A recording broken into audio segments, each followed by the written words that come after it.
Hello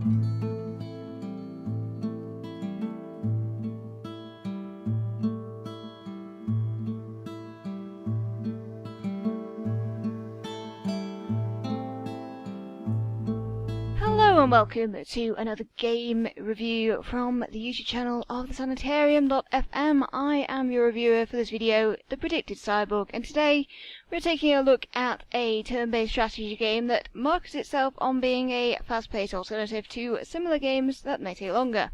The game is 50 Years by Aleksandr Golovkin. A single-player experience, 50 Years was released at the end of August this year as an early access experience in 4 different languages. We have English, Russian, French and German.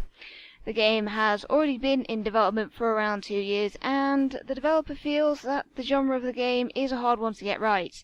This is why they have opted to go into early access to allow for feedback from players so they can tailor the game to what the audience themselves want. So, what is 50 Years like? The game's Steam page lists a lot of features that you would typically find in a game like this. Nations with unique abilities, many development pathways, and so on. Amusingly enough, it also includes zombie chickens and their noises as features, so yeah, this is a developer with a sense of humour. The nations you can choose from all have abilities based off their real-world counterpart, such as the Russians trading in furs instead of wood, which kind of better fits in with their location in the world, realistically. The game itself is fairly simple once you understand it. Each turn equals to one of the years that is alluded to in the title. You build up your human or creature units and buildings to help you stockpile resources and gain resources to afford to build more units and more buildings so you can advance. Each year will give you an allocation of gold, faith, wood and other resources based on what units you currently have working for you and what buildings you have also constructed, and that also depends on the numbers of each building you have and the numbers of each units. For example, each peasant unit will mine 100 gold each turn, but if you build a lumber mill building, for each peasant that you currently own, you will gain 20 wood per turn, but in exchange you will have to lose 20 of each peasant's yearly gold. For each year, you also have your scouts go one step further into the map from your home city to discover new locations on the map. Some year turns will also bring in attacks from enemies which you must fight off to survive the year. If all your units are wiped out in the battle, then it's game over. You can recruit many different types of fighting units, though, to help you win, although you will have to build the right special buildings to be able to recruit them. Swordmen, the basic fighting unit, will be available from the start because each game starts with a town hall which can support 10 peasants and a barracks which can hold 4 swordsmen. Further units include archers, knights, paladins, and even mystical creatures such as Hydra and Minotaur. As time goes on, the attacking opponents will begin to acquire new units too, so the challenge is to maintain a large enough army to deal with the threat while still progressing forward. Although you can enlist peasants into your militia, if they die, then you will need to buy a new one, the same as any other dead unit, and militia men, as they're called when peasants are enlisted into your army. Every time that they're called into battle, you won't actually get their yearly allocation of gold or wood or whatever the heck that you gain from them each year, each turn.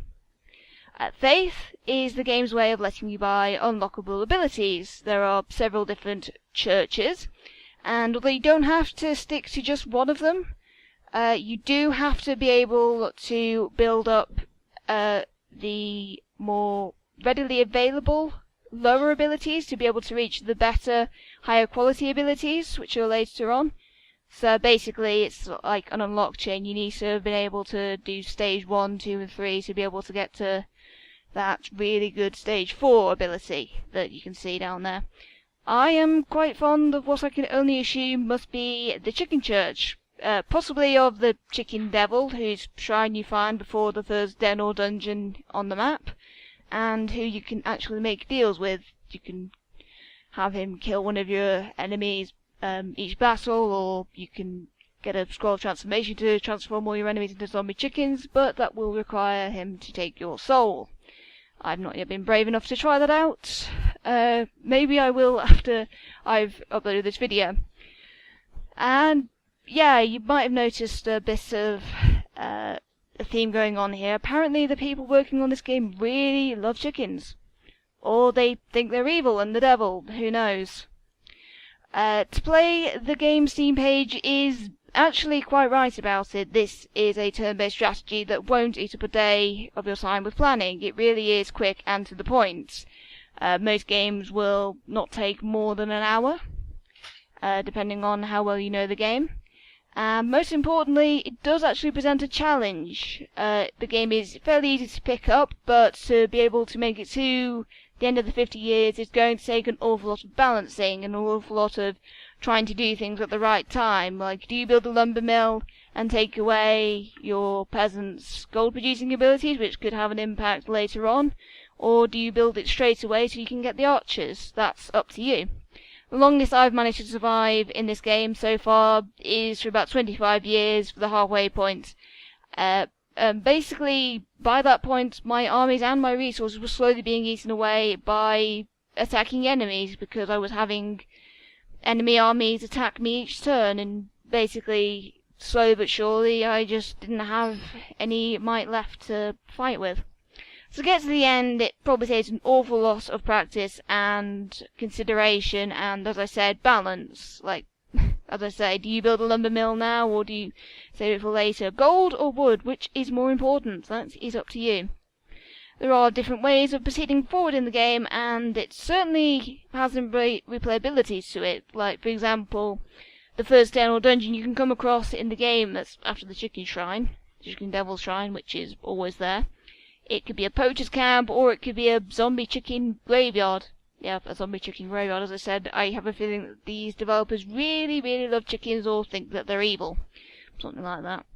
If anything, there is one or two niggles I have with the game. Obviously, the graphics are still a little bit basic, so is the UI. But then, as I say, this is meant to be a very quick strategy, turn-based game, and also it's early access, so I can forgive that. The other main niggle I have about it is that I wish that at the start of the game there'd been like a few more little pointers, or maybe a little tutorial about how to play the game when you first begin it.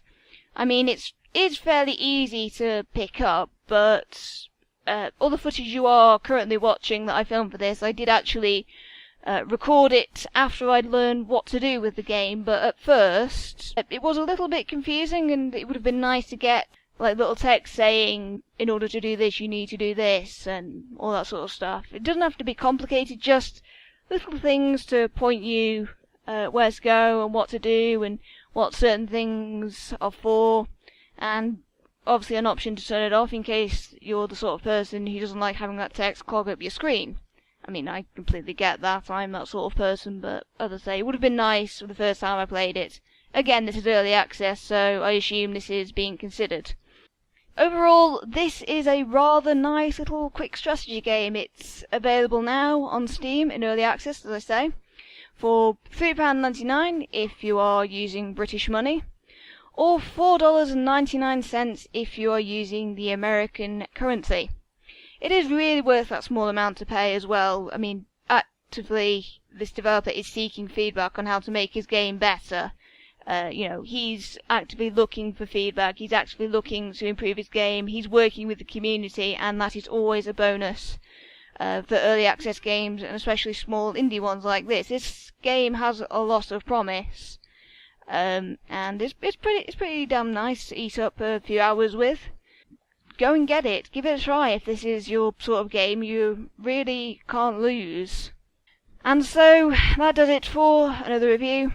I've been the Predicted Cyborg, reviewing a turn-based little strategy game, an indie one, called 50 Years by Aleksandr Golovkin.